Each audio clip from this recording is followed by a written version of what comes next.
The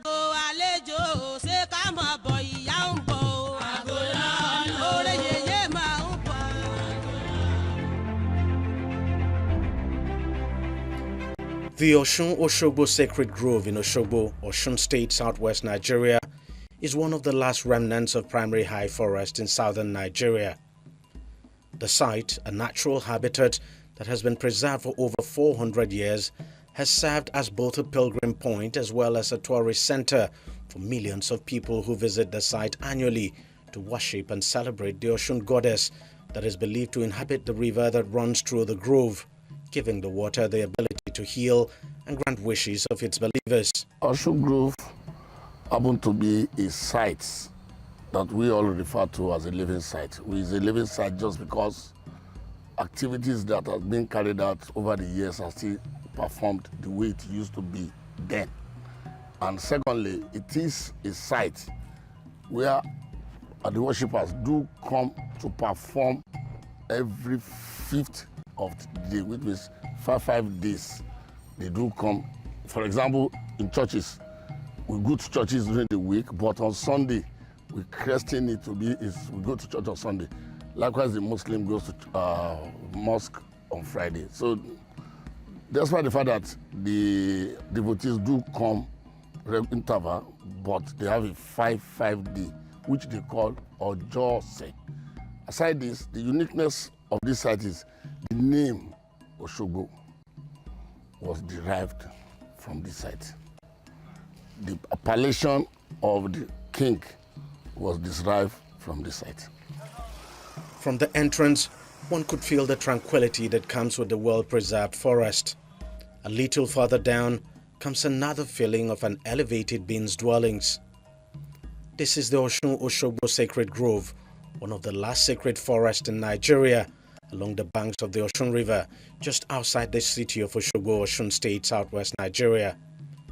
In this forest of 75 hectares of undisturbed areas of land, no residential building is allowed, no killing of any kind of animal, no fishing, no hunting, or felling of trees. Apart the fact that it is 75 hectares of the core zone and 47 hectares of the buffer zone. It's one of its kind in sub-Saharan Africa and the second UNESCO World Heritage Site in Nigeria. The kind of people or crowd that comes around, one will be marveled, why this? But it is a festival and a river that people believes in. Because of the sacredness, you can't cut a tree, you can't fish.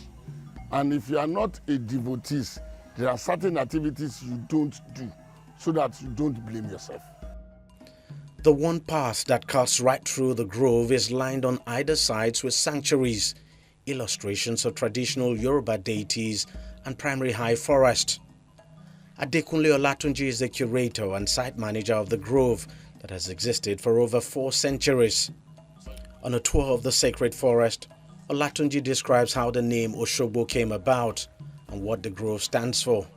At Ipoleumu, some kilometers from here is in Iboku. There's an hunter. It's not just an hunter that going to the bush to kill rattle. It's a big hunter that hunts for elephants, bigger animals. In one of his sojourn, then from Ipoleumu looking for where they can get water, they now got to this site. On getting to this site, he was astounded. We were looking for almost a 40 kilometers from here, looking for water, still large water here. So he decided to go back to inform the king. My brother, we are hunting, I got to his place and I saw this river. So the hunter then was Oguntimeyin, while the king then at Ipoleumu is Laroye. So the two of them came down to the site, seeing what they wanted. So they decided to settle down at the bank of the river. So in one of their trying to rent the tent, a tree now fell into the river. And a voice came out of the river saying, Enyoma Daliwolo, you have broken my time, but 84 kokwa. So everybody was, the two of them were so shocked. Who is this person? Simultaneously, the spirit now answered. Oshogbo pele, Oshoigbo rọra, Oshoigbo pele, Oshoigbo. That was when they knew they are in Oshogbo. Literally meaning Oshoigbo. So now, they now felt, what is the next thing to do? In Yoruba then, if something strange happened, you do divination. During their divination, they wanted to know what's happening. So the Babalawo now said, Oshun dwell here. You cannot stay with Oshun. So they moved from the bank of the river, moved up. They now built a hut. That hut today is what we call the first palace. And there's these promises between them that if we say we should leave this place, as a powerful person, they felt, how will somebody in the river be telling us to leave? So if we are to leave, what will you do for us? And I said, okay, if you are to leave, I will make you prosper. There is no war that will conquer you. Do my bidding, and every year there must be somebody from your lineage to come and bring object of appeasement to me every year. But the grove wasn't always this beautiful and serene. In fact, there was a time it was completely infested with termites until an Austrian artist, Susan Wenger, and her husband Uli Bayer arrived to save the sacred monument. Wenger devoted some 50 years of her life to preserving the forest, and with the help of local craftsmen in the city, she transformed the sacred grove into a sculptural garden with compelling artworks and objects of habitation. Because of them, this 200 acres is now a UNESCO World Heritage Site. When Mama started with the Oshun Groves, she started at the area we called Ayedakun.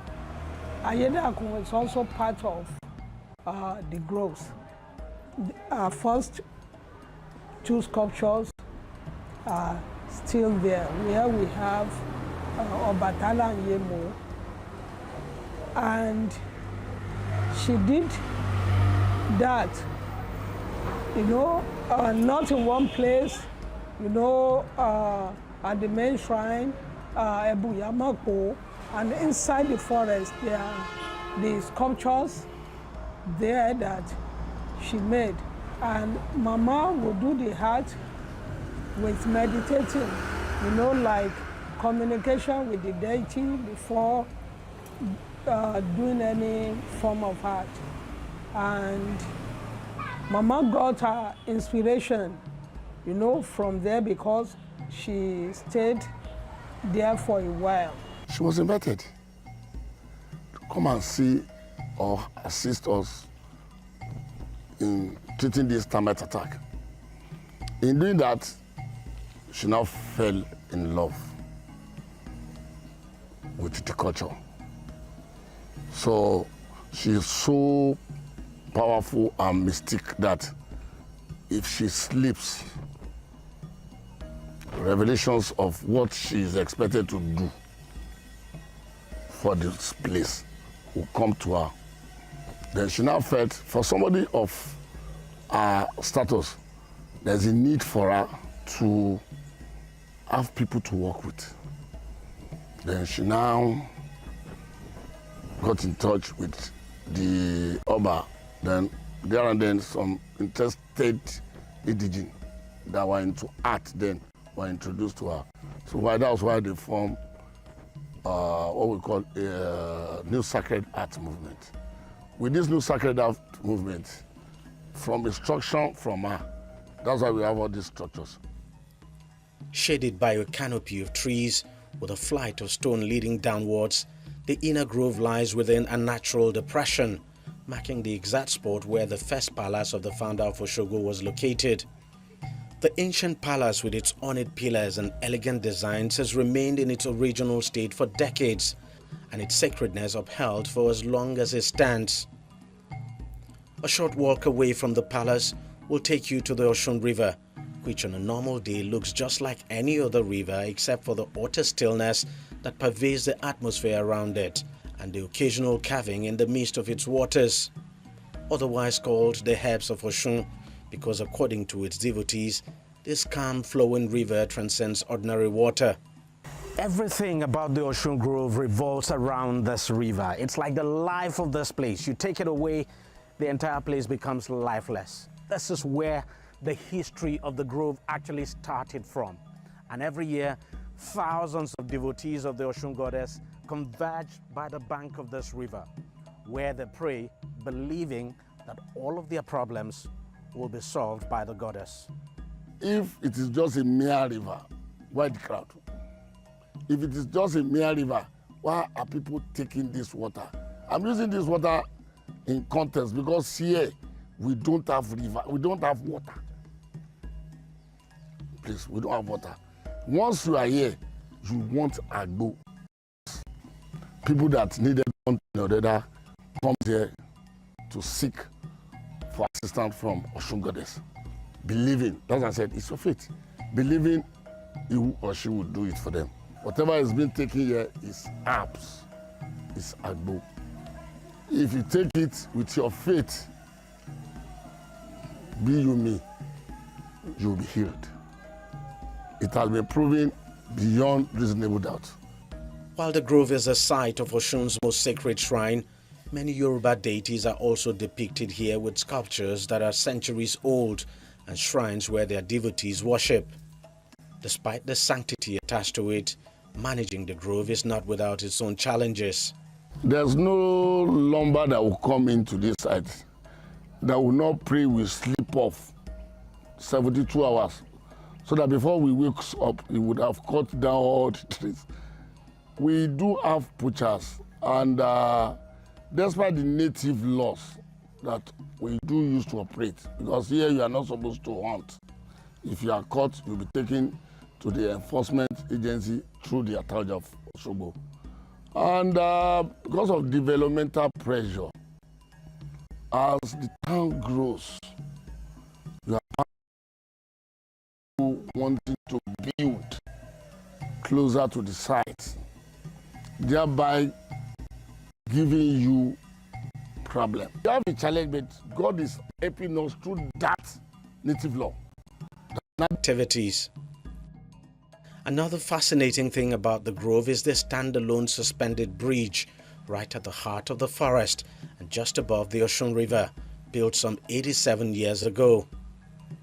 The bridge has no pillar holding it because they say the Oshun goddess forbids it. One of the unique things to see at the grove is this suspension bridge. We understand it was built in 1935, commissioned in 1936, and the reason why the bridge was constructed was to enable people around here move goods now, especially palm products, from one end of the bridge to the other. And up till this day, the bridge is standing. It's one bridge a lot of tourists who come to this area love to see. Despite the gradual fading away of celebrated African culture and tradition, the Osun Osogbo Sacred Grove is one cultural phenomenon that has not only stood the test of time, but also become a reference point for people from this part of the world. The grove remains more or less pristine, leaving visitors with this sense of peace and a connection to the dwellings of an elevated being and the ancient Yoruba tradition.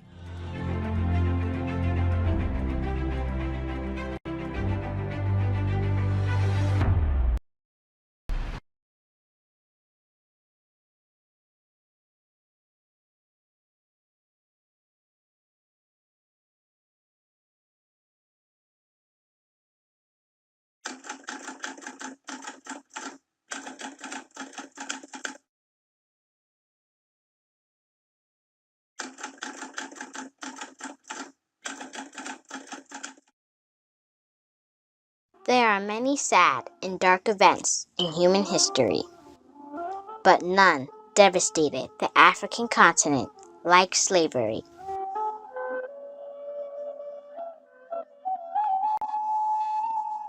To understand some of the plight those who were sold into slavery went through, one must visit Goree Island, their last point of departure from the African continent to the New World.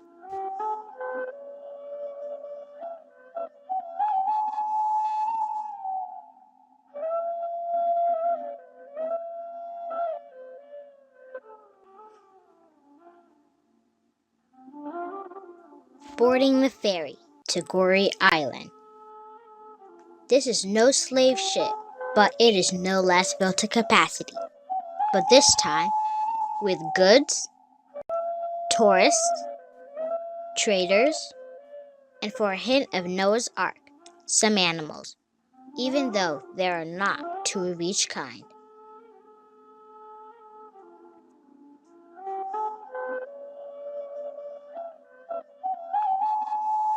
Slavery ended more than 153 years ago.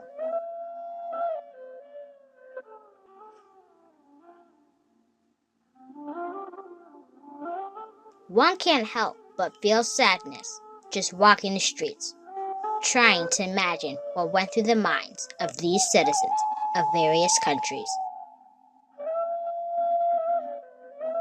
as they were hauled, sold, and shipped to a strange new world.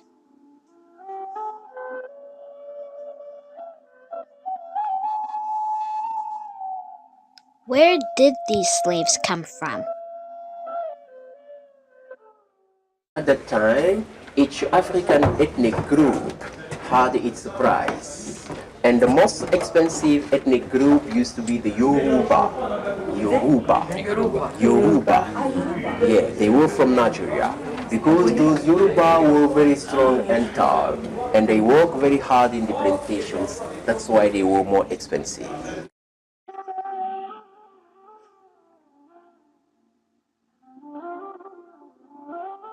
They took those kids for two reasons. First, because in the plantations in America, there were some special jobs, typically for the kids, and they did them very well. And then because of most of those kids were from the parents very strong, because they thought that when they will grow up, they will be strong like their parents. That's why they took them.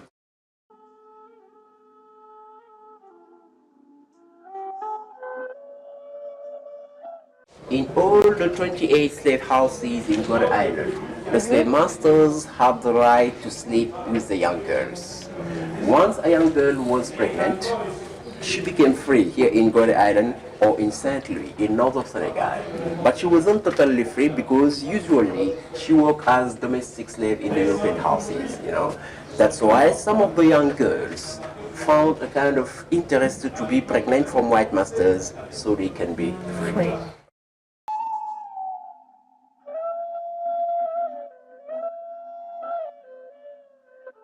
At the time, the price of a man was up to his weight and his muscle. So the minimum weight for men was 60 kilos. Those who have less than 60 kilos, they put them in this special cell just in order to fatten them up.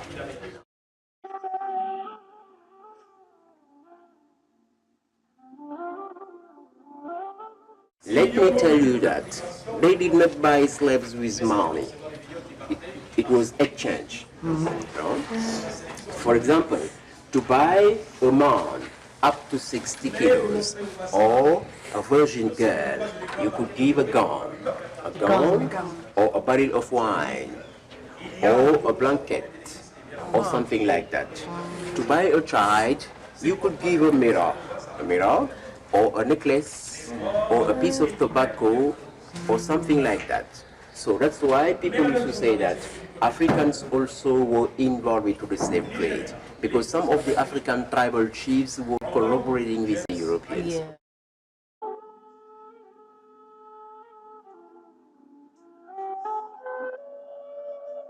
And here, this is a punishment room for rebels. Those who fought against their masters, they put them inside to punish them.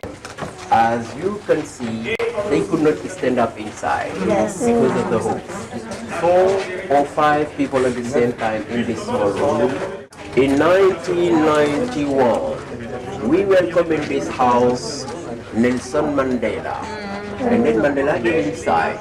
He stayed in for about 5 minutes. But when he came out, Mandela was crying.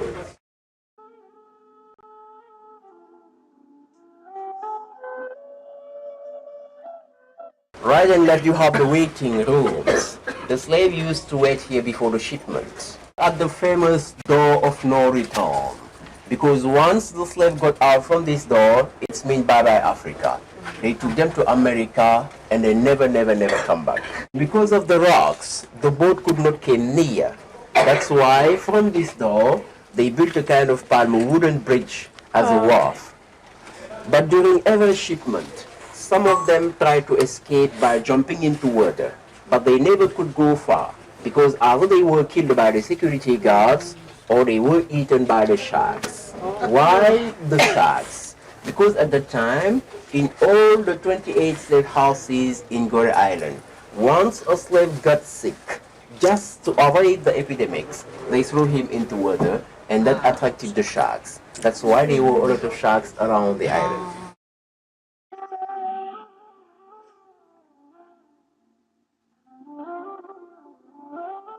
Let me tell you that slavery lasted in Gorée Island from 50 slaves coming from all over the African western coast. They transit through Gorée Island to America, and 6 million of them died because of bad treatment.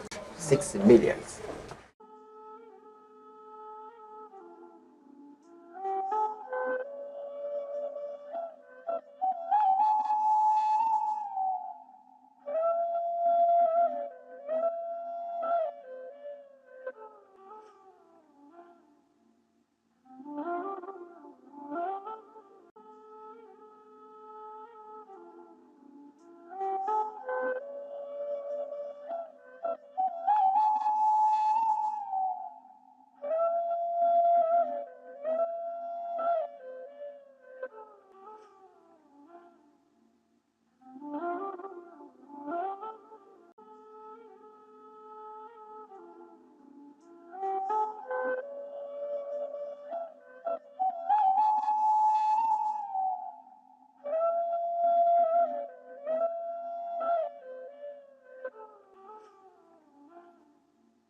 Very emotional, very emotional. But he knows it's very, very, very,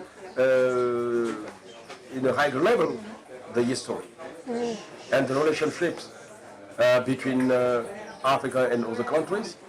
And also, he knows exactly what's happened between the 16th until 19th. I'm talking about the slavery and the Atlantic slavery.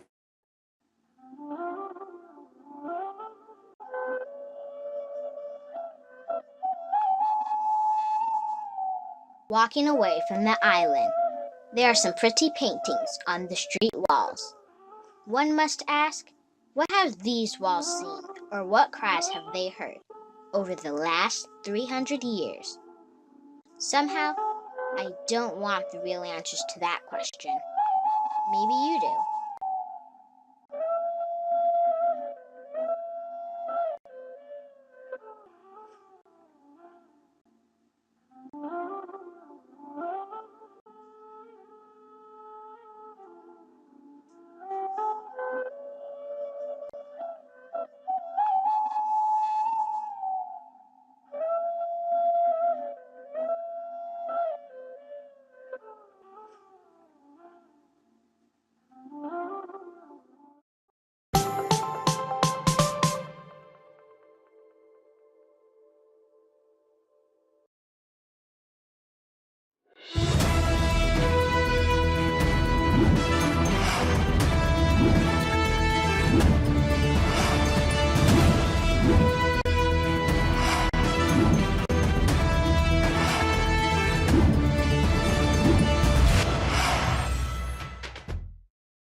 Nigeria will be impartially governed according to the rule of law. We shall defend the nation from terror. We shall remodel our economy the fuel subsidy is gone. The central bank must work towards a unified exchange rate. It's been 2 years now since President Bola Ahmed Tinubu made those solemn, far-reaching pledges when he was sworn in as the 16th President of Nigeria on May 29, 2023. Halfway through his 4-year term of office, President Tinubu is taking some of the boldest and toughest decisions that are now placing Nigeria on the sure path of genuine growth and progress. I speak as a member of the Presidential Economic Coordinating Council, and I speak as someone who, from time to time, is opportune to have some conversations with Mr. President. His ruthless commitment and desire to see a transformed Nigeria is unrivaled. I've known Mr. President now for almost 32, 33 years. He's somebody who likes to take bold step and bold move, and he's a visionary leader. These structural reforms which Mr. President did, really, you must give him credit. Even his own enemy will give him a credit, because removing total subsidy, making it an open market, for Nigerians to be buying at the market rates, and also doing the exchange rate on top of that. On top of that exchange rate, also doing the removal of subsidy to some of us in the high class in terms of electricity consumption, because 241% increase wasn't really a small thing. But all this have actually been absorbed by people without burning tires, without this, so it was actually accepted. And this has actually reduced the drain on government's resources. But on this one, really, I think Mr. President has actually done extremely very, very, very well. Because these were things that I thought they won't happen in our lifetime, but here we are. Nigeria's economy was severely challenged when President Tinubu assumed office in May 2023. Revenue had fallen, with debt servicing taking about 90% of government receipts. Oil production had also fallen to a worrying level. The government had a mounting of foreign exchange obligations to deal with. And there were fuel subsidy obligations running into trillions of naira. Nigeria's economy was on a cliff and in an intensive unit. And we weren't sure how soon it will fall. But when he came in, within a year, Nigeria moved out of the intensive unit, moved away from that cliff, and is now in a recovery position. The economy was practically on the brink. Our external reserve position, particularly the net external reserves, were so bad that it was so difficult for us to fund our foreign transactions.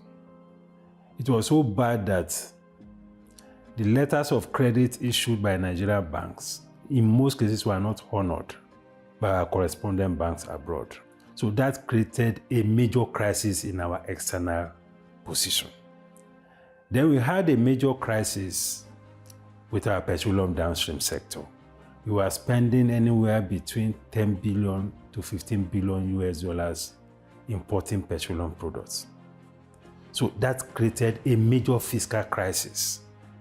And as a result of that, we had a regime of massive printing of currency. At the inception of this administration, I think there was currency printing liability was about 23 trillion naira that was inherited by this administration. And that had very serious implications for our macroeconomic environment, for inflation, for deficit. And to make matters worse, the printing of money was done in a manner that was completely not transparent. So it was a very, very bad situation that required urgent resetting of the economy. 2 years on, and with bold and sometimes difficult economic policies, the economy is beginning to turn the corner. Government revenues have dramatically increased, just as revenue to debt service has also come down to around 68%. States and local governments now get more allocations than ever. So I've been able to push out economic growth that was the highest rate that Nigeria has seen in 10 years with what we did in 2024. And alongside that, opinions are free, facts are sacred, but truth is universal. How, in practical terms, can we, for instance, de-escalate the tension? President must see himself as the President of the Federal Republic. We know where the enemy is. 3 places, the Lake Chad Basin, the border area between Nigeria and Cameroon, and then the Sambisa Forest. On TV360, we give you a complete dose of everything. Opinion, facts, and undiluted truth. I hardly believe what politicians say in this part of the world. A new Nigeria is possible, a future is possible. We delve into the issues, dissect it so that you can understand it, use it to take action. I don't think there's any need for any governor to look for grant for ranching. TV360, dissecting the issues.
Today we are at Masindi Islamic Primary School, and this is one of the schools the Art Planet Academy works with. We are here to do a practical training in vegetable production. I'm going to divide yourselves.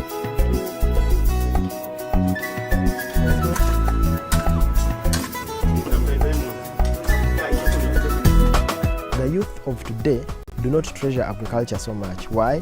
Because they are sure even if they practice agriculture, they'll still remain poor. If I want to transform Africa through agriculture, I'll have to train a 9-year-old child how to practice agriculture sustainably so that by the time they are 15, they are actually already practicing. Hello, my name is Ignatius Ahumuza. I'm a co-founder of the Art Planet Academy, and I'm here to say that it starts with you, with you, with you, and you, with you.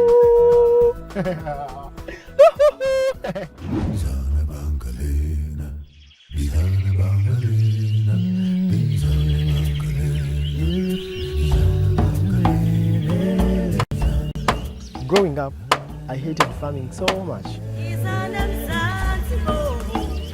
My dad was a farmer. He was very poor.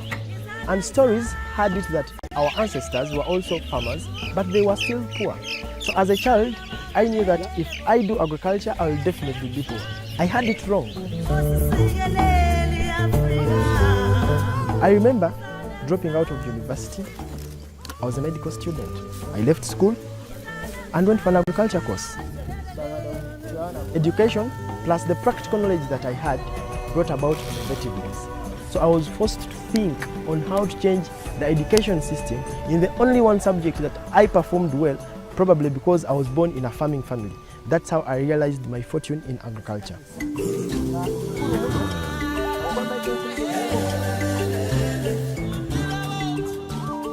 As a result of our trainings, smaller agriculture enterprises are established within the schools. Now, these micro-agriculture enterprises help a school save a lot of money every year. When this similar project is replicated in the homes of the children, families are able to raise income for themselves and also feed themselves. The trainers came at our school, trained us how to make a nursery bed. So even me, I took that skill at home. In my first harvest, I got 5 bags. I sold them, I got 100,000 shillings. That helped my parents pay for my school fees. Ati babiri wange ono bwakuba kuziri alina obukugo obwo obwafunire ku Rugamba Art Planet bw'araba n'asobola kukola omulimu ogwo akasira kataito kano akusobola kugukora mu musiro gukooto kandi awo n'asobola n'okuleetayo bagenzi be abatalina emirimu we n'abasasura kandi nawe wenka hanyuma tunzire n'afuna sente n'asobola kweyemereza nk'omuntu.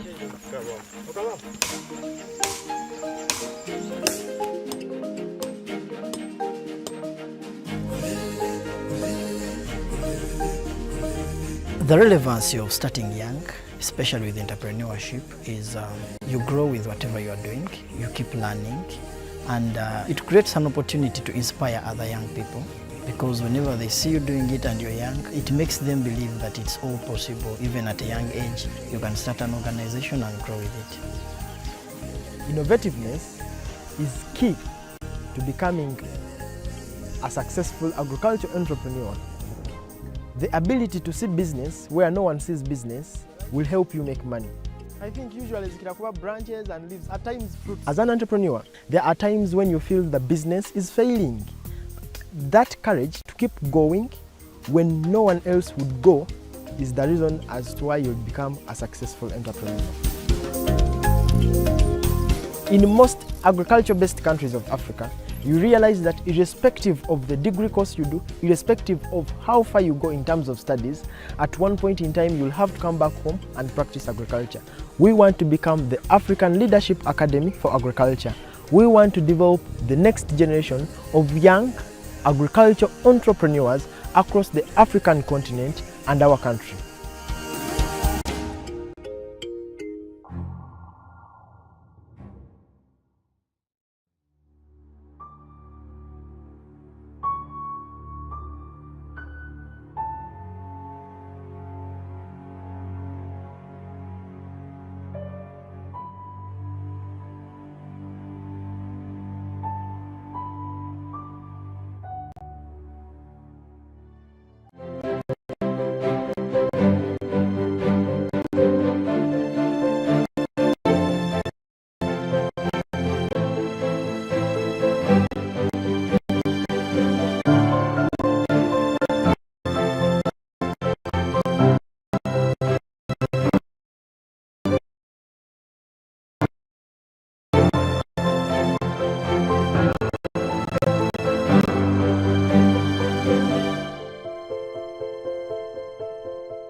The majestic River Niger,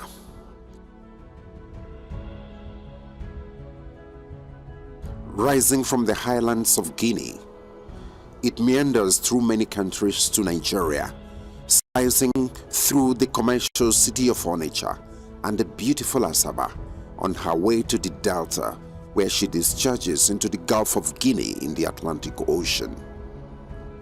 Stretching to about 4,000 kilometers, River Niger is the third longest in Africa and provides livelihood to the people of the many communities on its bank.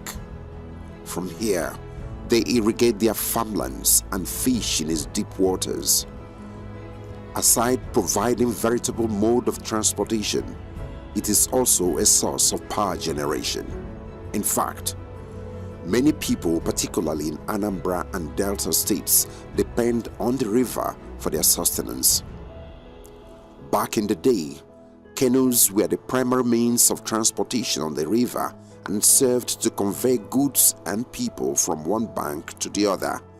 But in 1965, 5 years after independence, the first Niger Bridge constructed by Dumez was completed. With the inauguration of the bridge, the main east-west connection in Nigeria was created.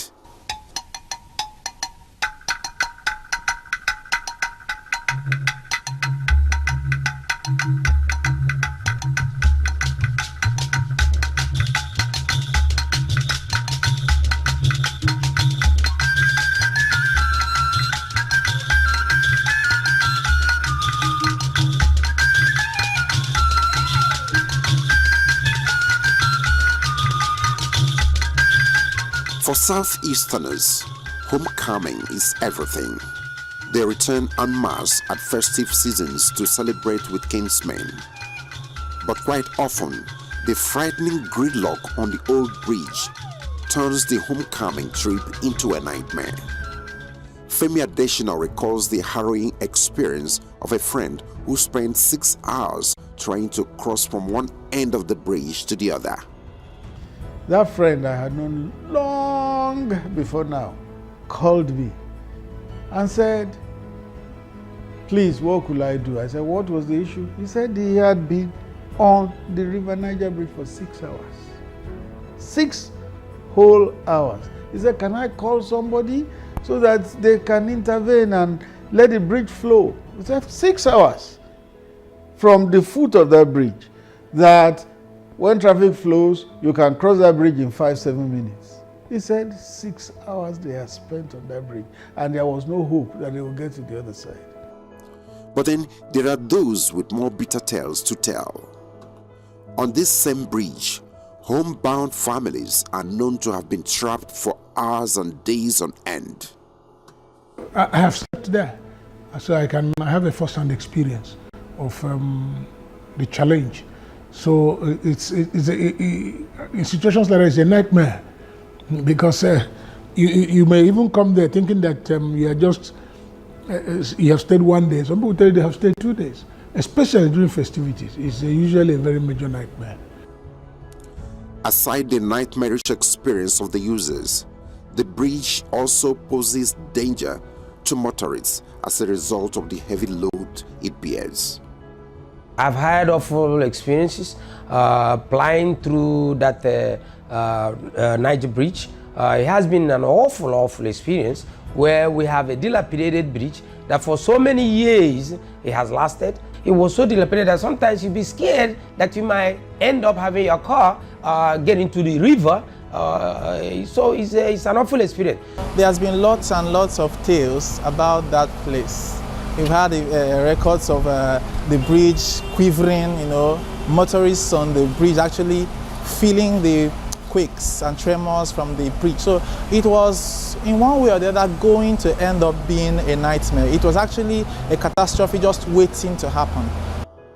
Now, 57 years after it was built, the second Niger bridge is coming up quickly to alleviate the plight of the people, reduce the load on the old bridge, and boost the socio-economic potentials of the Southeast.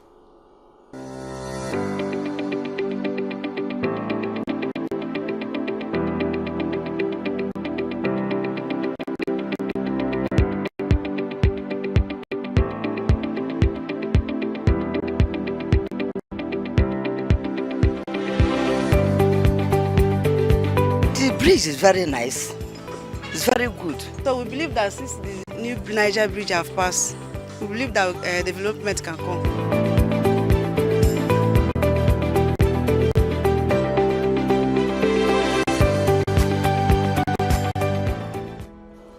Truly, the construction of a second bridge across the River Niger had long been identified as the panacea to the seemingly intractable gridlock and frustration on the old bridge.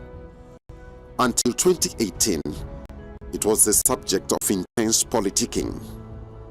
While President Shehu Shagari promised to build the bridge, General Ibrahim Babangida challenged Nigerian engineers to design it. From General Sani Abacha to successive governments, nothing much was done except perhaps for President Olusegun Obasanjo, who actually flagged off the construction of the bridge on the eve of his departure in 2007. His successor, Alhaji Omar Yaradua, had a short stay in office, but ahead of the 2015 general elections, President Goodluck Jonathan performed another groundbreaking ceremony and promised to do the bridge. I remember that clearly. I was in my office, in the Sun newspapers, on that day, and I remember crystal clear that flag off and the things that were said about that bridge. And it's amazing that nothing happened. And then the then President Jonathan also went to that side. I remember clearly. That's why it's baffling that after all those body movements, nothing happened. It was being used for politics. Every 4 years, they do flag off, they do ceremony. After the flag off, they remove everything, and then the bridge is forgotten. After another 4 years, at every election period, canopies are set, and then another flag off. So that was why when the president now gave his word, knowing who he is, that he's going to do this bridge, considered it a flagship project, and then followed through. Today, we're no more talking about flag off, we're now talking of commissioning. The era that was most significant vis-a-vis Second Niger Bridge was the 16 years of the People's Democratic Party. anytime elections were approaching, they would go there, make some body movements as if things were going to happen concerning the second Niger Bridge. Once elections came and they got the votes of the Southeasterners, they disappeared. The next time, when elections were coming again, they would pretend that there was movement on second Niger Bridge and it would fizzle out again. Then came Muhammadu Buhari, a man from the northwest of the country, from Dara. In terms of affinity with the southeast, it's not much, except that we're all Nigerians. Interestingly, while little was done during the period of bumper harvests from oil sales, President Muhammadu Buhari, who arrived the scene at a time of lean financial resources, became the game changer.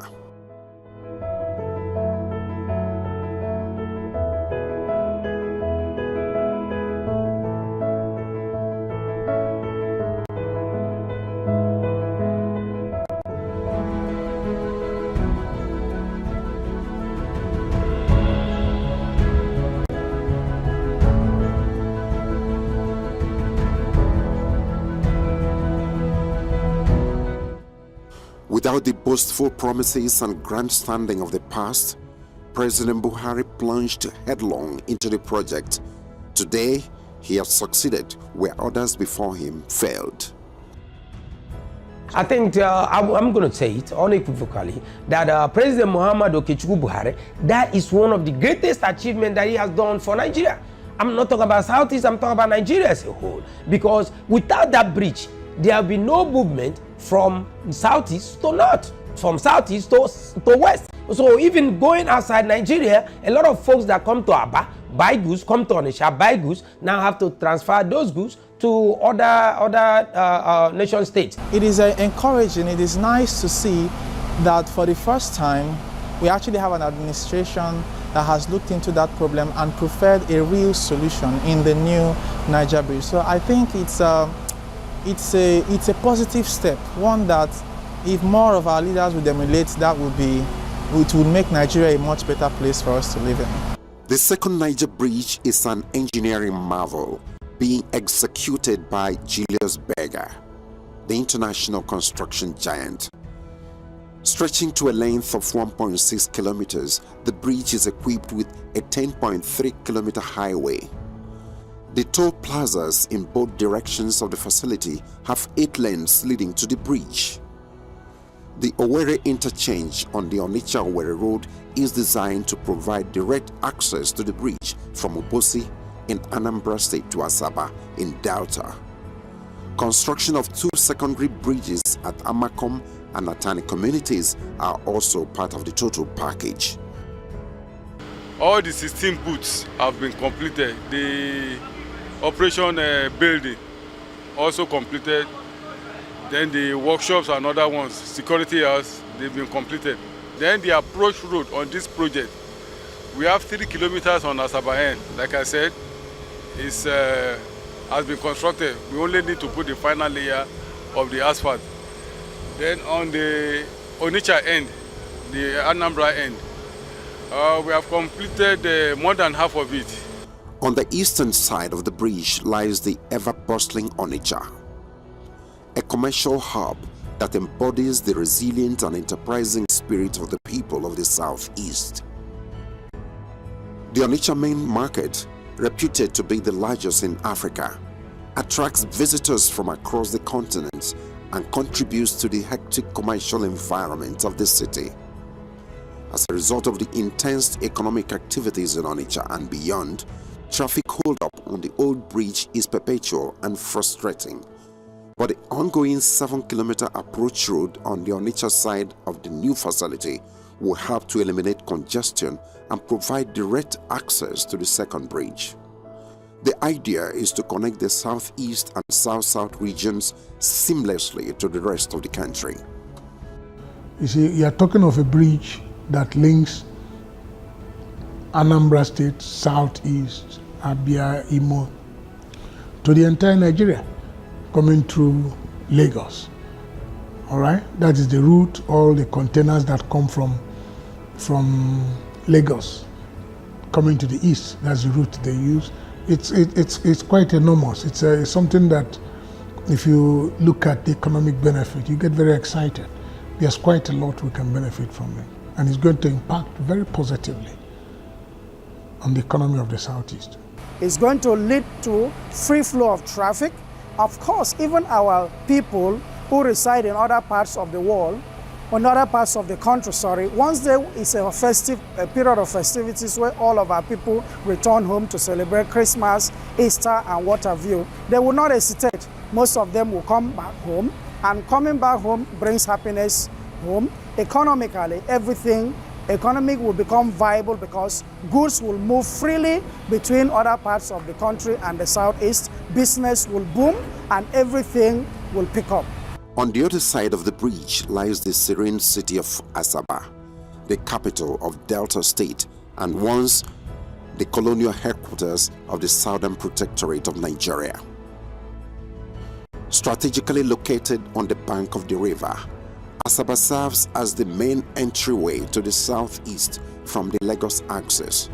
Here, traffic is usually heavy on its main highway, but to ease the flow and divert vehicles to the new bridge, a 3.3-kilometer approach road is also being constructed.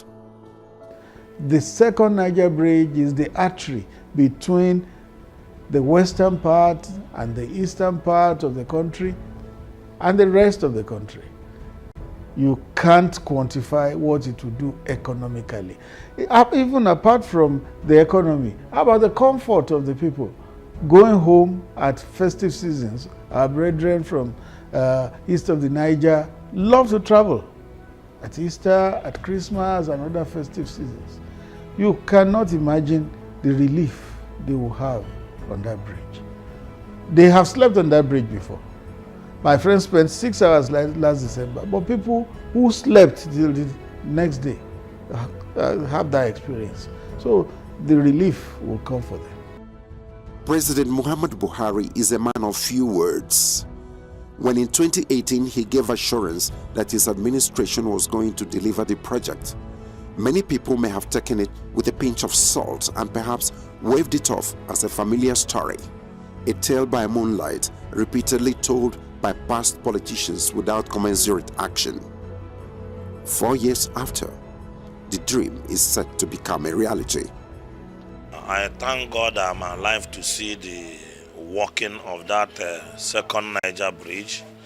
They have gone a long way. I am happy over what I see today. They are trying. They are trying. I pray, let the Chukwu Okike Abioma guide them. So far they have gone.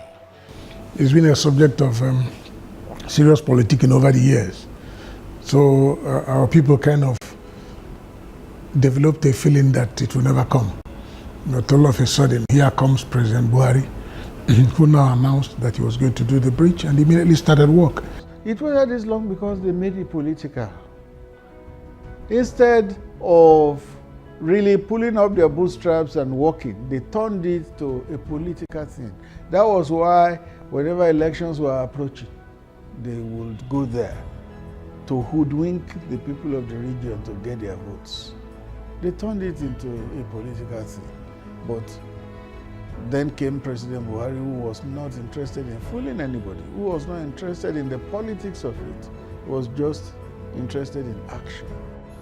Under this administration as well, the long-abandoned Onitsha River Port has been revived and may soon become a port of final destination for goods bound for the southeast, thereby decongesting the existing seaports in Lagos, Port Harcourt, and other cities.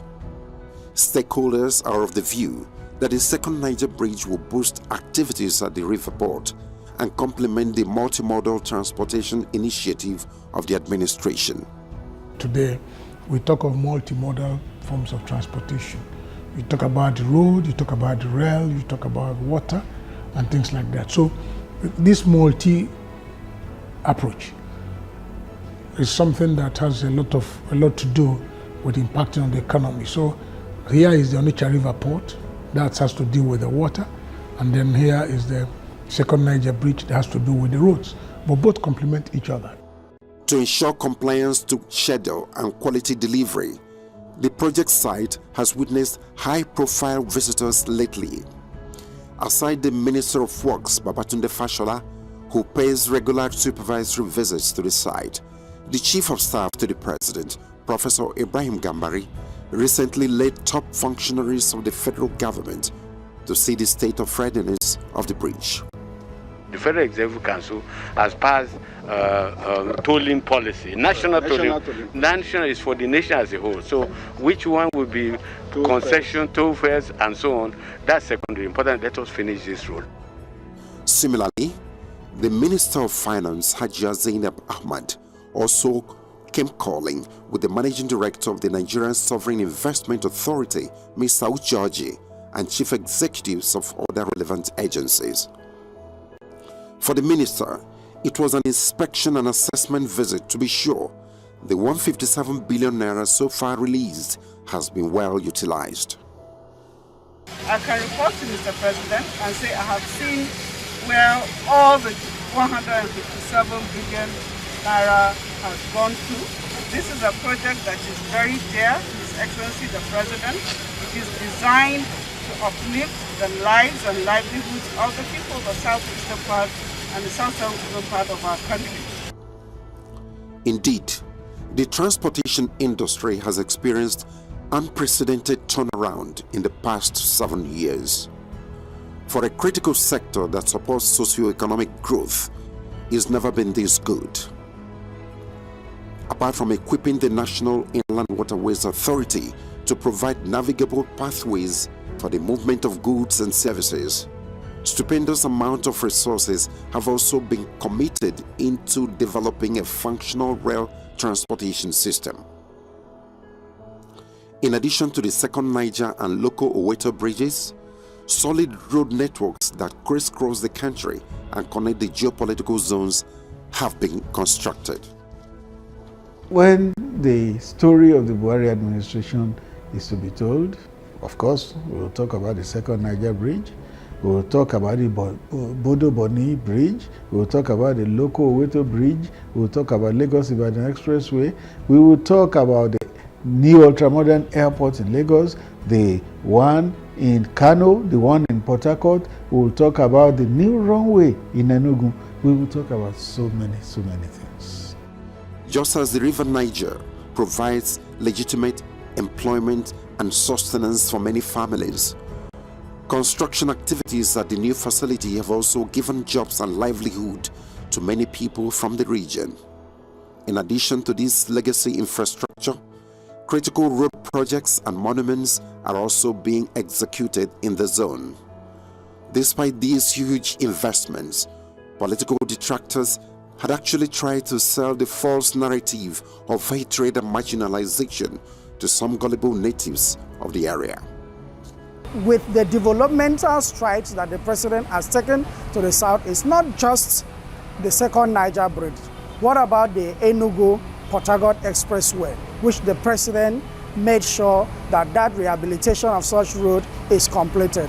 Other giant projects that the president has started and also completed in the southeast is an evidence that the president indeed does not hate the southeast. Don't forget that time was when southeasterners, people of Igbo extraction, were controlling the levers of development. I'll give you an example.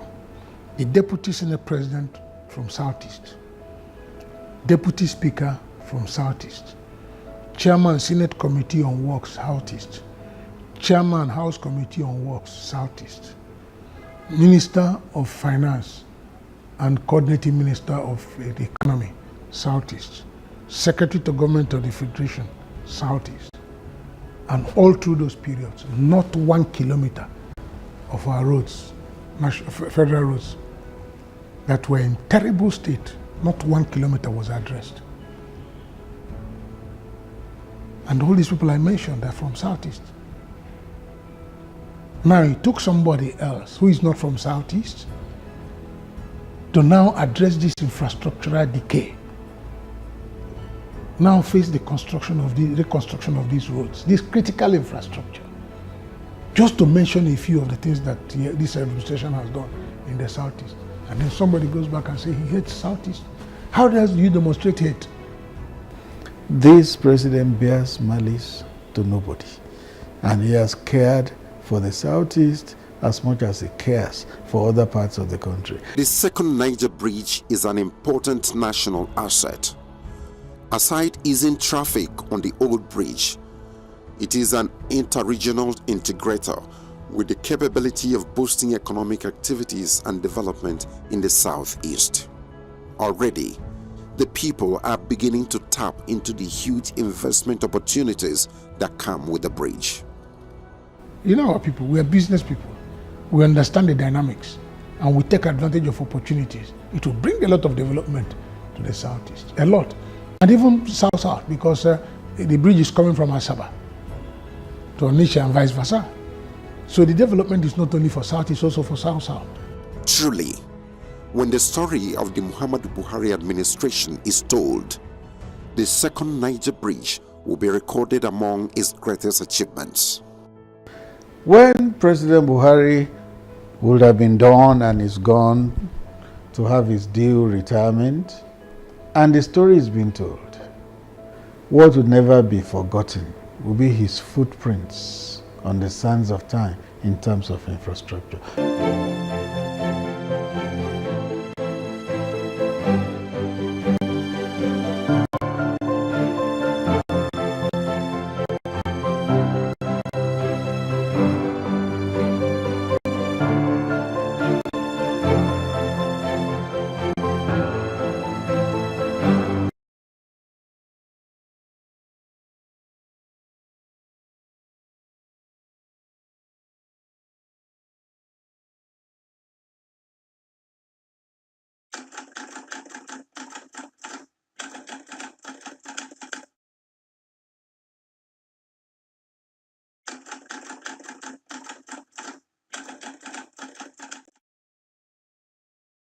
There are many sad and dark events in human history, but none devastated the African continent like slavery.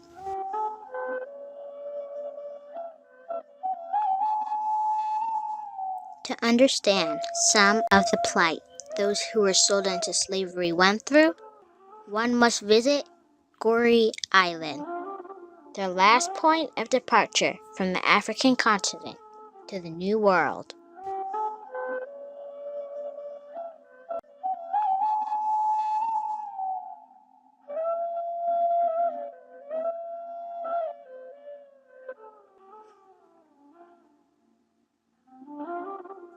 Boarding the ferry to Goree Island. This is no slave ship, but it is no less built to capacity. But this time, with goods, tourists, traders, and for a hint of Noah's Ark, some animals, even though there are not two of each kind.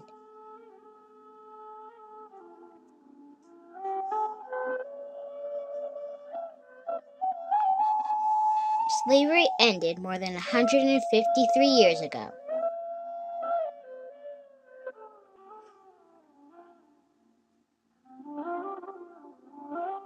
One can't help but feel sadness just walking the streets, trying to imagine what went through the minds of these citizens of various countries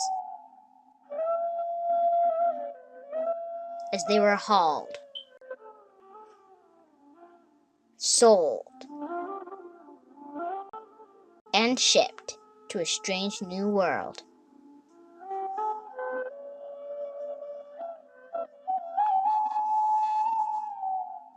Where did these slaves come from?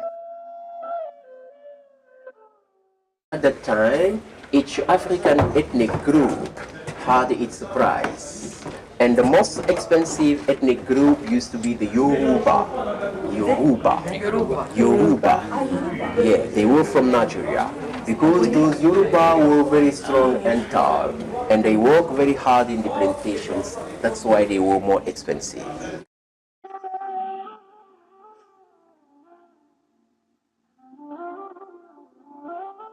They took those kids for two reasons. First, because in the plantations in America, there were some special jobs, typically for the kids, and they did them very well. And then because of most of those kids were from the parents very strong, because they saw that when they will grow up, they will be strong like their parents. That's why they took them.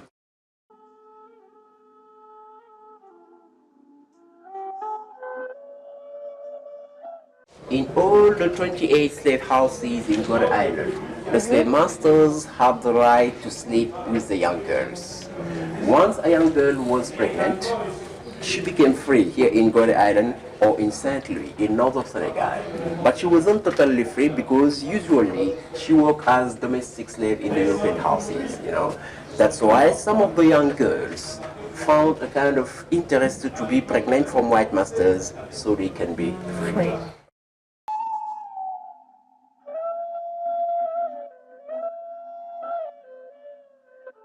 At the time, the price of a man was up to his weight and his muscles. So the minimum weight for men was 60 kilos.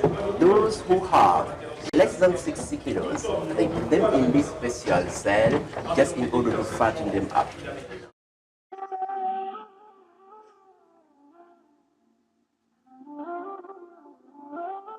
Let me tell you that they did not buy slaves with money.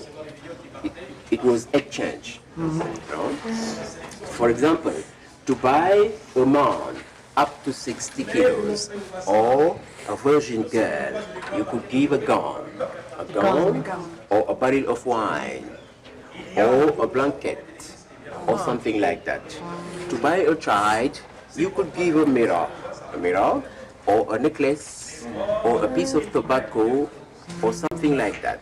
So that's why people used to say that Africans also were involved into the slave trade, because some of the African tribal chiefs were collaborating with the Europeans. Yeah.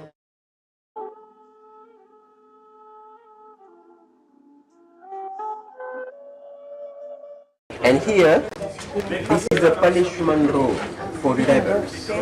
Those who fought against their masters, they put them inside to punish them. As you can see, they could not stand up inside because of the hooks. 4 or 5 people at the same time in this small room. In 1991, we welcomed in this house Nelson Mandela. And then Mandela came inside. He stayed in for about 5 minutes. But when he came out, Mandela was crying.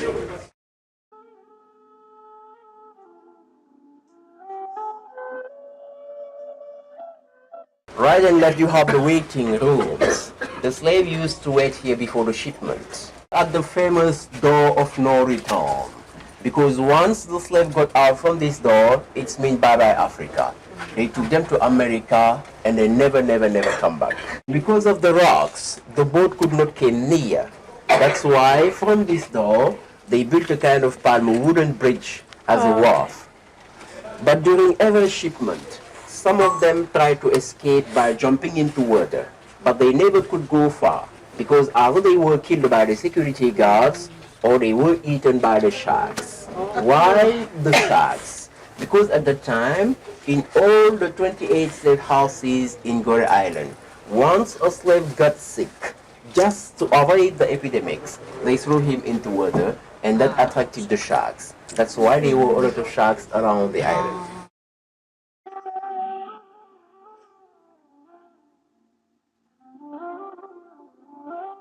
Let me tell you that slavery lasted in Gorée Island from 1536 to 1848, more than 300 years. And during that time, there were about 15 to 20 million slaves coming from all over the African western coast. They transit through Gorée Island to America, and 6 million of them died because of bad treatment. 6 million.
very emotional, but he knows it very, very, very, in a higher level, the history and the relationships between Africa and other countries. And also he knows exactly what's happened between the 16th until 19th. I'm talking about the slavery and the Atlantic slave trade.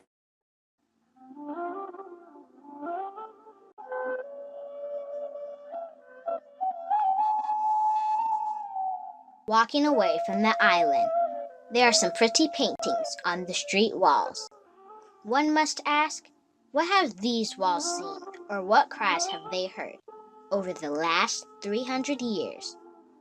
Somehow, I don't want the real answers to that question. Maybe you do.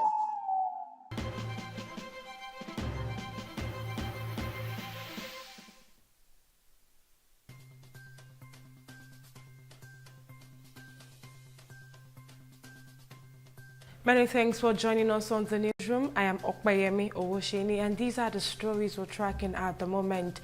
The Independent Corrupt Practices and Other Related Offences Commission has submitted an interim report to President Bola Tinubu on its investigation into the alleged fictitious Presidential Foreign Investment Promotion Council, recommending the prosecution of its alleged DG Adeniyi Adeyemi.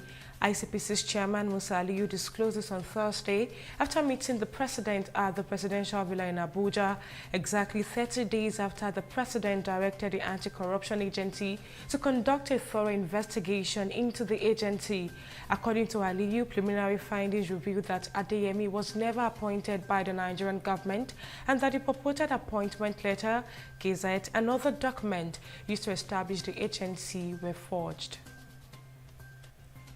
And in Osun State, Governor Ademola Adeleke has slammed a 2 billion naira suit on the Economic and Financial Crimes Commission over what he termed the unlawful freezing of the state federal statutory allocation account. The EFCC had on Wednesday confirmed that it froze the state government bank account, saying the action was taken to prevent the alleged movement of public funds under investigation and was not connected to the forthcoming election in the state. Presidential candidate of the African Democratic Congress, Atiku Abubakar, has challenged President Bola Tinubu to direct the Independent Corrupt Practices and Other Related Offences Commission to release Nasir El-Rufai. El-Rufai has been in custody of the ICPC since February 19th over alleged financial impropriety during his tenure as governor of Kaduna between 2015 and 2023. Atiku said Tinubu's recent directive to the Economic and Financial Crimes Commission to leave the fees on the Osun State government bank account has undermined repeated claims that the country's anti-graft agencies operate independently. And in Lagos, Governor Babajide Sanwo-Olu has disclosed that the state faces a deficit of about 40,000 doctors and another 40,000 nurses, while its health sector requires at least 100 billion naira above current budgetary provisions to meet the needs of its growing population. The governor also disclosed that more than 1.5 million residents had enrolled in the state health insurance scheme, Ilera Eko, as the government intensified efforts to build a sustainable healthcare system.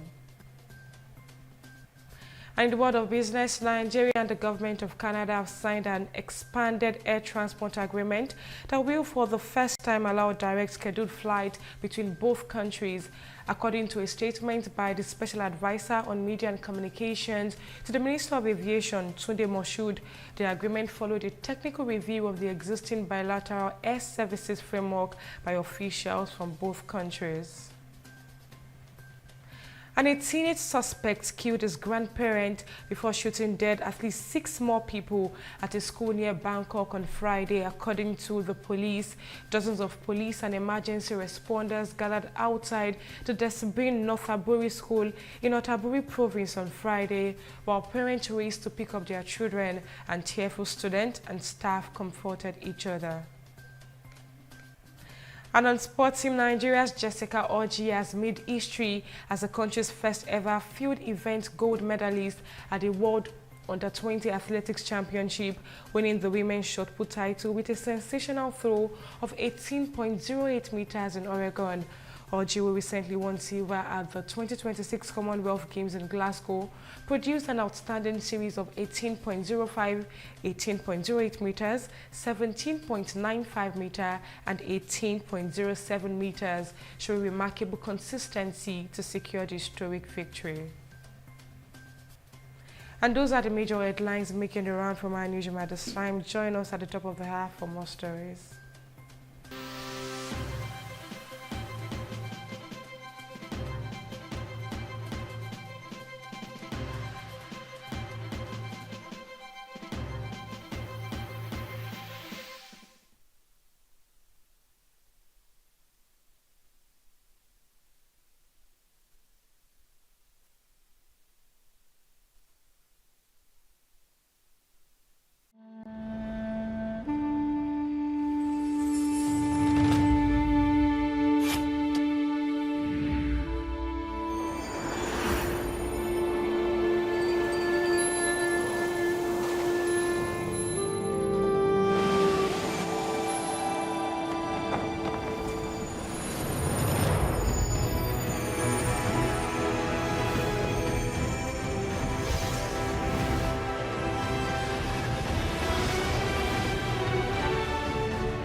This is a rapidly changing world.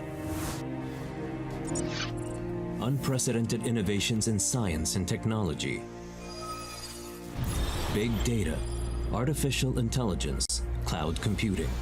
A digital wave is sweeping over the entire world and changing our present. Meanwhile, humanity still faces several challenges: climate change, the loss of biodiversity, intensifying desertification, and extreme weather conditions, increasing and occurring more frequently. To protect our home and to achieve sustainability, we need to foster strong international cooperation. We must focus our efforts to promote change and rise up to meet the challenge.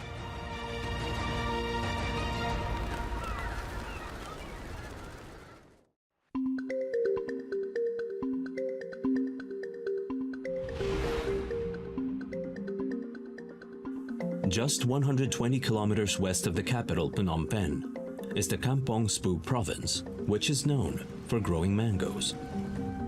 The endless green orchards signals a bumper harvest which is sure to be plentiful. Today, the fruit farmer Samba will be sending his freshly harvested mangoes to the nearby Chinese factory. After being checked for size, pests, and sweetness, the sale of Samba's mangoes went smoothly. With the signing of the RCEP, more ASEAN fruits can enter China with zero tariff. This has given Samba more export opportunities. But this was not always so. In the past, his mangoes were repeatedly rejected. Because they used outdated planting techniques, orchards were plagued by pests. The mangoes often varied in sizes and failed to meet acquisition standards. The arrival of Chinese phytosanitary experts brought much-needed change to Samba's orchard. Right after harvesting, our mangoes go right out. No branches or leaves. They have to be cleaned. You also have to know which area these mangoes were harvested from. What variety are they? You have to keep a record. From planting, harvesting, and packaging to storage, transport, and export, Chen Qisheng explains China's standards for imported fruits to the farmers of Samba and also shares the methods to achieve these standards. We must adhere to scientific ways of pesticide usage. The same principles apply to the usage of fertilizers as well. Now, the goal is to establish standard-compliant orchards that apply good agricultural practices and follow a planting and cultivation system that's proper. Standards, regulations, systems. These three words may seem rather vague and unfamiliar to Samba. But in the laboratory, the fruits varying in quality, sweetness, and color show a difference that can be seen and tasted. Let me show you and explain the difference. This fruit pulp in my right hand meets the high quality standards of our factory. You can compare the difference of these two fruit pulps from each other based on their color. This one in my right hand is our highest quality mango. This is the part where we check the quality and measure the size. Emboldened with more confidence, Samba resolves to transform his orchard. Under this standardized management, his livelihood would not only provide for his family, but also offer prosperity. Our mangoes are getting much more recognition, and that makes me very happy for the farm. I have plans to expand my farm even more so that I can plant even more mangoes to harvest. In the Pailin province located in northwest Cambodia, we also see a harvest of longan. This is the third most popular Cambodian fruit exported directly to the Chinese mainland, right after the banana and the mango. From the province of Pailin, longans are one of the famous fruits exported to China. All the way from Cambodia, you will see that once it reaches China, it won't take long until it's sold out. This longan fruit is one of the 3 most popular products we export from our country. That is why we have 3 agreements. The ASEAN-China Free Trade Agreement has a total of 15 member countries worldwide. Next one is the RCEP, that encompasses approximately 2 billion people. The third one is the Cambodian-China Free Trade Agreement. This agreement promotes new opportunities for both countries between China and ASEAN, and of course within the region itself. Since 2013, the different types of ASEAN fruits served on Chinese tables have increased exponentially from 53 to 73. The fragrance of fruits connects people together, mutually enhancing their lives. As China continues to expand its market globally, more and more nations are also opening their doors to China.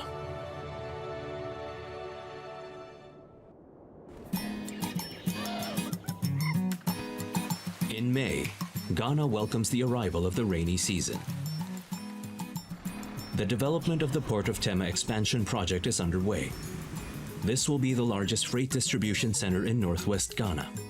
However, the beach where the harbor will be located happens to be the largest nesting site for sea turtles in the Gulf of Guinea. Since the project's initial planning stages in 2016, concerns have been raised that the construction project may result in destruction of the turtle's habitat. In July 2016, a team from the China Harbor Engineering Company arrives in Ghana. Throughout the expansion of Tema Harbor, the Chinese engineering team successfully incorporated measures to protect the surrounding marine life. Please give me a hand. Come here. Yan Fa's responsibility is to patrol the coastline surrounding the construction site. Whenever turtle eggs are discovered, a protective barrier is set up around the eggs. Move over, please. Careful. Yan Fa is the head of the Ghana Project's Environmental Protection and Social Responsibility Department. Oh, I saw it. Yeah. Okay. I'll prepare the sand. The sand must be dry.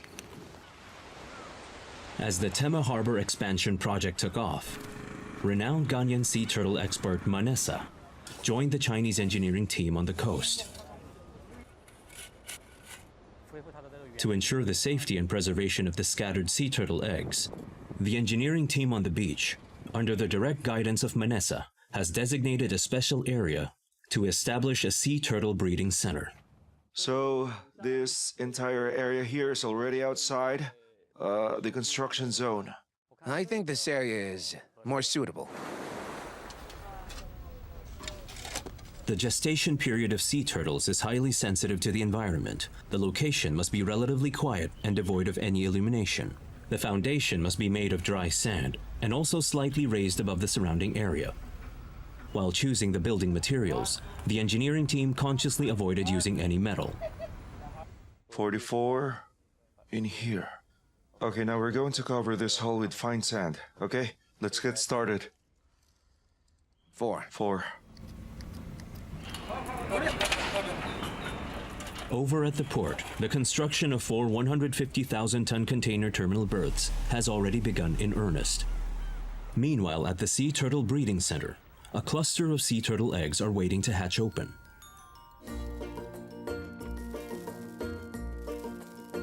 After a period of 45 to 60 days, the first batch of baby sea turtles emerge. Throughout the entire construction period, over 17,000 baby sea turtles have successfully hatched here. Release them, let them go back to the sea. Carefully. No more trouble. Yes, no more trouble. The little ones experience the sensation of seawater for the first time. In a decade or so, they will return to this coast again to mate and lay eggs in an endless cycle of life.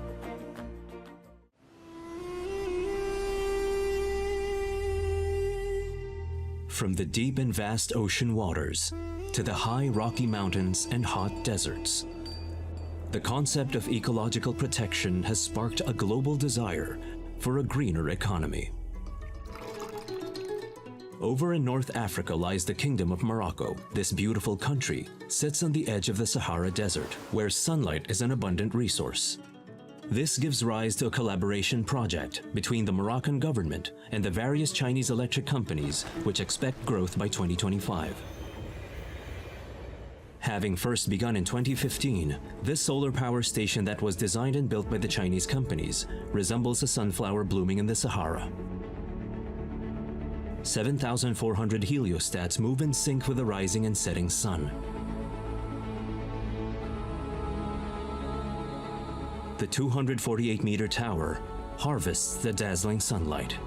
This energy project, spanning across 1,400 hectares, is among the world's largest power stations. For its construction, China brings out its cutting-edge energy technologies and shares it with Morocco.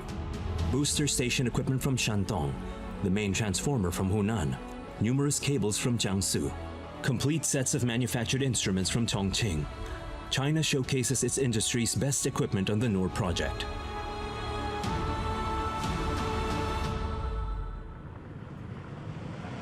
Zhang Le of Shandong Electric Power Construction has dedicated 7 years immersing himself in this project's development right from its very inception.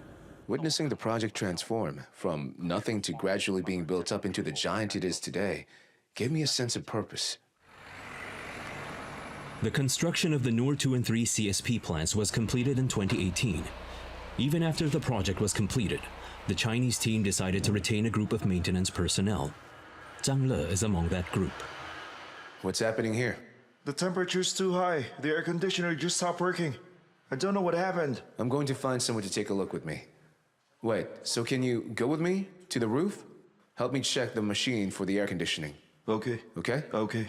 Light and heat are essential to this project, but at the same time, they're also extremely damaging to the electrical equipment.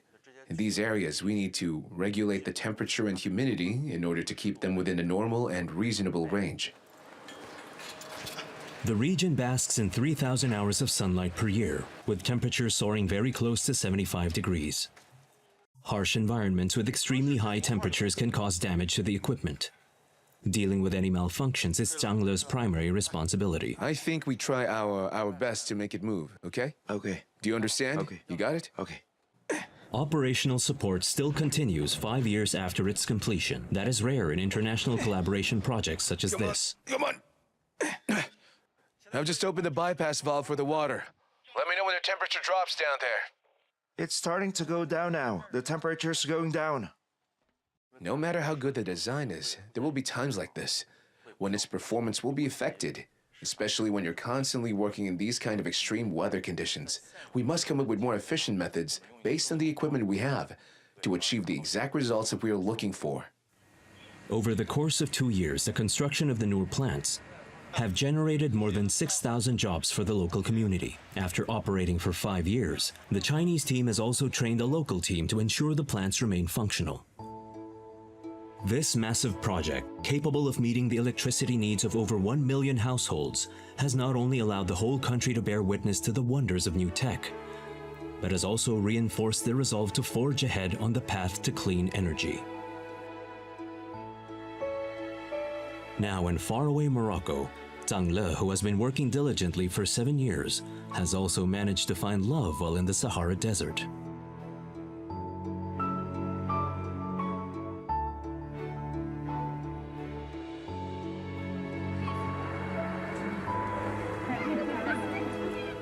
He's the perfect person I have met in my life. And he's He's my superhero.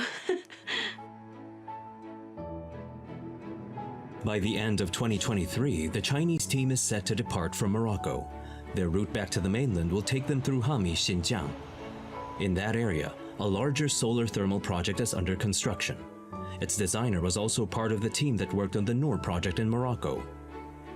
This presents them with yet another chance to gain experience, as well as contribute to the international efforts being made in the field of renewable energy.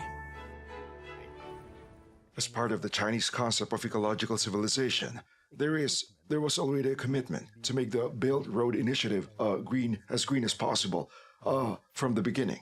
But now that commitment is even stronger because it's not just about making the BRI green, it's actually about making the BRI contribute to a global green agenda. And both in terms of climate and in terms of nature. They say green mountains and lush waters are as valuable as silver and gold.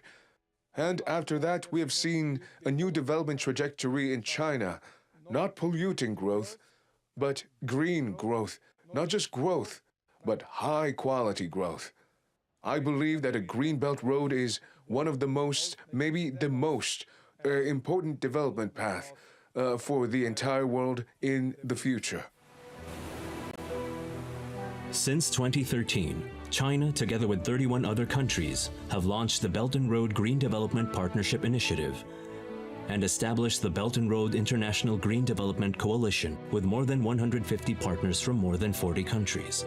The main objective of this coalition is to jointly contribute to the successful implementation of the Sustainable Development Goals by the year 2030. Bangkok, a city plagued by congestion and pollution. Large amounts of vehicle exhaust is the main source of urban air pollution. Correct. If you compare it with your... Tanati, 56 years old, has been driving for a ride-hailing service for over 2 years. Recently, he's developed an interest in cost-effective transportation options. He replaced his conventional fuel-burning vehicle with the Chinese brand electric vehicle. Energy vehicles are economically and environmentally friendly. Tanati is very satisfied. Before I decided to buy a Chinese electric car, I did a comprehensive study and research for about 2 years, comparing the performance of various brands. Some details that I consider is the technology, its energy efficiency, exhaust emissions, and several other factors. In the end, I felt that the Chinese electric cars offer a very competitive price point, and they are very well suited for passenger transportation. In 2023, Thailand's tourism is set to make a strong comeback. Tanati plans to take advantage of this by purchasing a new vehicle for tour services, which will further grow his business. Thailand is quickly becoming a key market for China's new energy vehicles. The signing of the RCEP has brought about a more open, transparent, and convenient investment landscape. As of now, there are 4 Chinese companies investing in Thailand, with the total investment surpassing 15 billion yuan. And even more companies have announced their plans to enter the Thai market. We're looking forward to the implementation of our CEP. The import tariffs on parts and components that come from China have been further reduced, thanks to the policy dividends resulting from the BRI. Our company is now enjoying heightened investment confidence and enhanced competitiveness. With Chinese companies ramping up their investments, as well as pursuing a transition into energy vehicles, the country is improving its investment climate by rolling out a series of supportive investment policies, from offering tax incentives to subsidies made from car purchases. These Chinese automobile companies are widely recognized as the frontrunners in the global electric vehicle industry. The development of electric vehicles is also an important goal of Thailand, and I believe that the investment of Chinese automobile companies here in Thailand will increase in the coming years. Afghanistan, a country with a splendid history on the ancient Silk Road, thrown into turmoil by a ceaseless conflict. A majority of its population, more than 85% in fact, live just below the poverty line. Handmade carpets are the cornerstone of Afghan economy. In a factory in Kabul, its director, Walizada, is rushing to prepare goods for an exhibition that will be held thousands of miles away. These items he's preparing will soon be showcased at the 6th China International Import Expo. Ever since his return from the exhibition in 2022, the Import Expo has become his most valuable platform. As of now, we are 100% planning to participate in the CIIE again because we have achieved good results before. We received new orders according to the new requirements. We also made new designs, created new products, and researched new methods as well. Everyone in the factory is looking forward to showing these exquisite products, which should bring them even more new orders from the CIEE.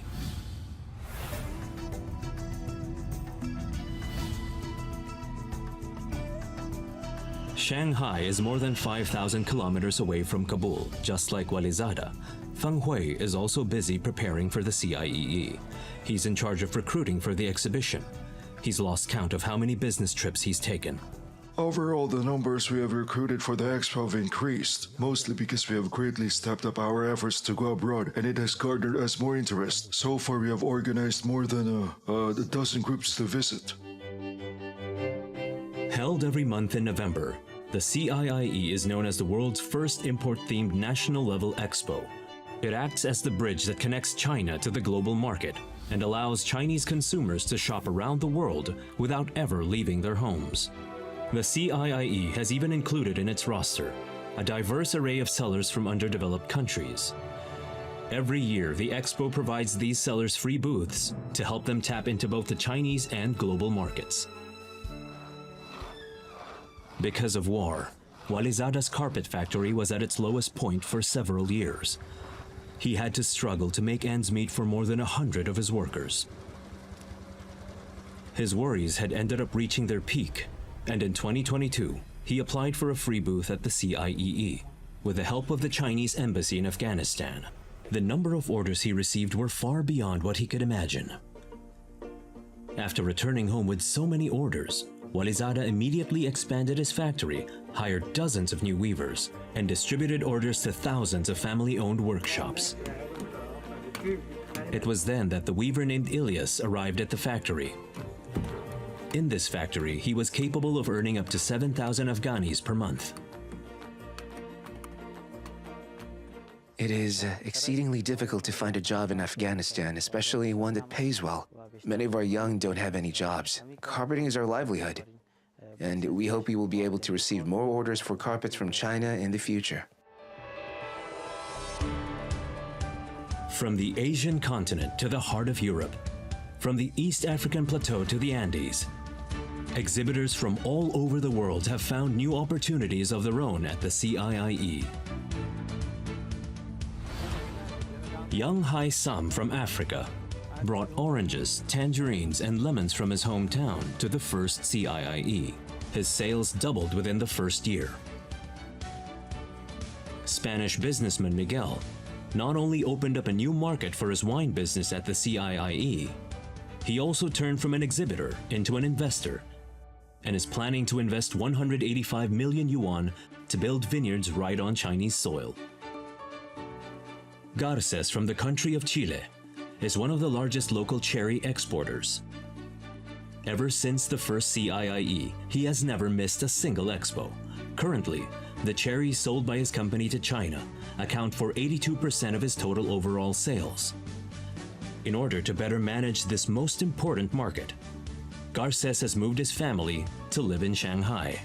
CIIE is basically the opportunity for foreign companies to show their products to become well known in the Chinese market. We have been part of it. Mr. Xi is very wise. He helps businesses worldwide. He said we needed to be here. China has an immensely powerful export industry, the world's most successful goods exports industries. And therefore, there could be a danger that China would simply develop its exports and not develop its imports, and therefore it's very good that China has taken very conscious steps, make sure that the trade goes in a two-way direction. And a part of that is by having the import show, therefore China has shown in the real world that it's interested in two-way trade. The southern foothills of the Himalayas. Every morning, the mountain awakes to the gentle hum of reading. A few years ago, the teachers at Srikari Devi School was provided with brand new and advanced multimedia teaching equipment. But because its internet was slow, the utilization of the new equipment was limited.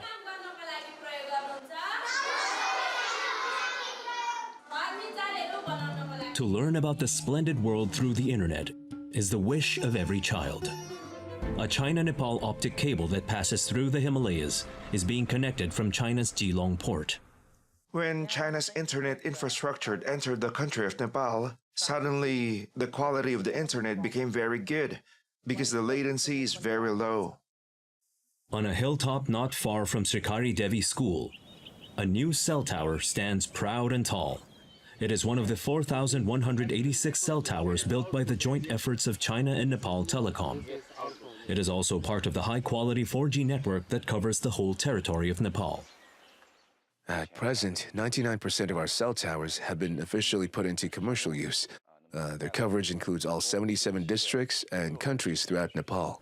Because of China's internet infrastructure, high-speed internet has revolutionized the way people live, enabling Nepal to keep pace with the rest of the world. I believe that the high-speed internet connections will enable Nepal to fully develop its potential in all aspects. Once this is achieved, it will definitely strengthen the bilateral relations of the country as well as the economic and cultural relations. In Lagos, Nigeria, Andrew is a courier rider for a Chinese express delivery company. The advanced internet has brought him this prosperous career, and his income is much more than that of his friends. Speedoff taught me how to do business. Since I signed the bike as independent rider, I manage it as my business. Everything changed. Every day, hundreds and hundreds of express motorcycles shuttle through the streets of Lagos. The goods transported in 2-foot-long express boxes have gradually changed from clothing and groceries to high-value electronic products such as mobile phones and game consoles. These small packages bear witness to the changes that digital technology has brought to Nigeria. Ningya Lei is the general manager of the Speedoff Express branch in Nigeria. He came to Nigeria in the year 2020 and saw an Africa that was completely different from what he had imagined. The number of internet users was growing rapidly, and trade with China was at an all-time high. However, the development of local logistics is far behind the development of cross-border e-commerce. There's a huge market in between, and when we came in, we realized the demand was high. Companies need to come in and enter this market during this time. At the beginning, Speedoff Express had a team of only less than 10 individuals. But almost everyone had a wealth of experience working in domestic express companies back home. They plan to replicate China's well-established logistics models within the local area. How did local express delivery work? Before we arrived, they used markers to write their name on the box itself. Then the box is then sent by bus, and you had to pick it up at the bus station or the logistics company. After we arrived, we had to copy some of China's more advanced models in express delivery. Behind every small express delivery label is actually a logistics system that has been carefully and digitally streamlined, which is also a localization plan headed by Speedoff Express. Overseas warehouses and local last-mile delivery are what interest me the most. Gao Chenxiang is currently the person in charge of the overseas warehouse of Speedoff Express. After 3 years in the business, and after having ordered 3 expansions to the warehouse, he still finds it difficult to accommodate the growing needs of his customers. Ever since 2022, when our warehouse first started, we've been operating beyond capacity, and many customers' goods cannot come in. John, a Nigerian, has studied and lived in China for 13 years. It was during this time that he became close friends with Gao Chenxiang. What's his name? Krabin. It was one person only. Now he has even more hands helping. Yes, it's because of after that problem. John, who returned to Nigeria 2 years ago, was invited by Gao Chenxiang to become the supervisor of the company's overseas warehouse. Can we finish all of them today? With time, you begin to know more about the work. And you start seeing how good the company is, how the work is going. And when you know more about the work, you start feeling happy about the work. Now 3 years have passed, and the company's overseas warehouse and operations team comprises of over 1,000 people. Relying on local outlets, self-pickup points, and smart lockers, it has formed its own express delivery network. I would continue my work with SpeedF. I regard this job as my career, and I hope to see more benefits from SpeedF. The digital experience that came from China has enabled Nigeria to have its first logistics conveyor belt, its first scanner, and its very first call center. People can now use their mobile phones to check where their packages are, as well as when they will arrive. The time spent for online shopping has also shortened from 6 months to just 6 days. Because of the addition of Chinese experience,